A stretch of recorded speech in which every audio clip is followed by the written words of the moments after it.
Ano masabi? Well, happy na makakabalik ulit sa Gilas after how many years? 3 years ata? 3 years.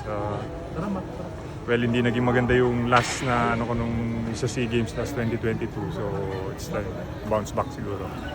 Well, hindi pa naman sure na Final 12 pero gaya nga ng laging sinasabi ko, basta nandun sa pool, may pag-asa na makapasok sa Final 12. So, trabahuin ko yung laro ko para mag-fit sa sistema. Malay natin, makasama sa Final 12. Troy, kailan sinabi sa'yo yung coach Tim na magiging part ka nung Gilas pool? Immediately after nung injury ba ni KQ or even before that?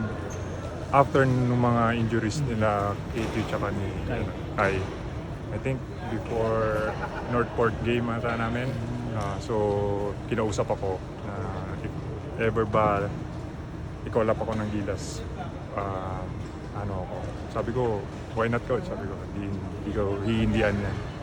So sinabi niya na hindi guaranteed yung Final 12. Sasama ako sa training camp. Tapos doon malalaman if ever sino yung mga makapasok. Yung Doha to, no? Yung Doha. So yung bang, siyempre, ang ninaran naman ni Coach Tim talaga usually yung rin yung sa Ginebra. So ano masabi mo na may, at least meron ka ng... At least may, at least alam ko na ng konti yung sistema na itatakbo. Siyempre may mga ibahin siguro ng konti, pero at least yung sistema, yung mga plays medyo may pagkakaano na siguro. Pagkakatulad na. Matagal ka rin nawala sa Gilas, meron bang naisip mo ba na mukhang hindi na ako makakabalik? Well, yun nga yung ano ko nung una eh, kasi ang ganda na ng tinatakbo nila eh. Pero dahil dun sa mga injuries, siyempre kailangan nila ng ano. Why not ano ko yung sarili ko kung pinatawag naman ako. Hindi naman ako yung naglagay dun sa sarili ko dun sa spot na yun. Inasa ko kung pwede, Boss Al, Coach Tim.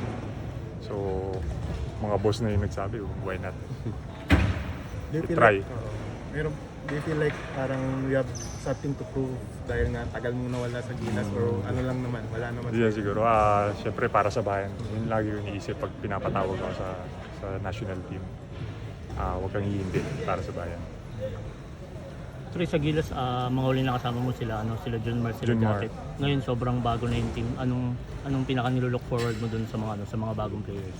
Well, sana makasabay pa ako dun sa mga bata. Kasi hindi na rin tayo, may mga mas bata na sa akin dun. Nakikita ko na yung sarili ko nung gaya nung sa mga unang Gilas, like si Kuya Ranidel, Kuya Ping. So parang ako na isa sa mga kuya dun ngayon. Any young players sa Gilas program na you're looking forward to train with? Well, Carl Tamayo, mga ganun, mga AJ Edu, siguro. Troy, ano lang yung feeling mo nung sinabi sa'yo ni Coach Tim na kunin ka dyan? Well, nung una, syempre nagulat ako. Kasi feeling ko, hindi na ako dun sa... Kasi mga bata eh. Pero nung sinabi niya na kailangan ka namin, so siguro may nakita siya na meron ako na makakatulong sa team. Siguro sa depensa or sa something na pwedeng pang add sa lineup. Ang time ni Coach Chot, hindi pa siya assistant ni Hindi pa. Hindi pa. First time. Gilas, nung yung SEA Games dito. Siya naging coach namin noong 2019. 2019. So, pero hindi ganito yung triangle na yun namin. Basic lang yung triangle yung niran namin dati. Ngayon, iba na. Pero sa TNT naman, obviously,